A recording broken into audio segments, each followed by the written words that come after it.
I was going through some of your writings, and you said in one place that the event in the Bible that has the most written about it, or the future, is the tribulation period. Yeah.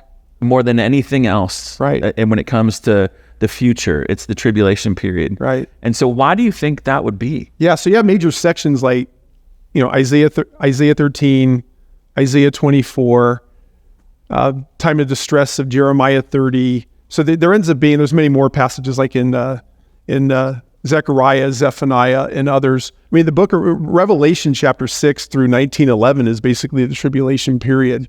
So you get all kinds of details on that. Now, there's also a lot of passages, particularly in the Old Testament, about what the kingdom of the Messiah will look like. So I could give you a long list. Isaiah 2 and 9, 11, 65, Ezekiel 36 and 37, Jeremiah 30. That's tomorrow. So there's also a lot on the kingdom. So there's a lot on a lot of things, but it seems like God wants us to understand the significance of the coming day of the Lord, which he gives a lot of emphasis, not only in the Old Testament, but in the New Testament.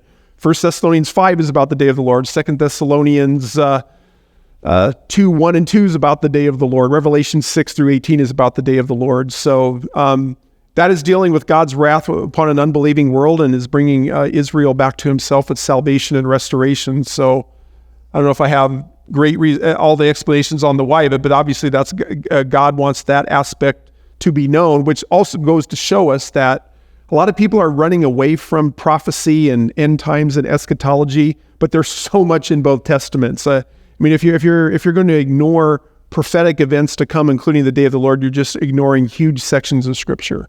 And so we need to live in light of those. Hey, thanks for tuning in to our Redeemer YouTube channel. If this is helpful for you, please make sure that you like this video, smash the subscribe button, and hit that bell icon. It will help us reach more people with biblical truth. Thank you so much.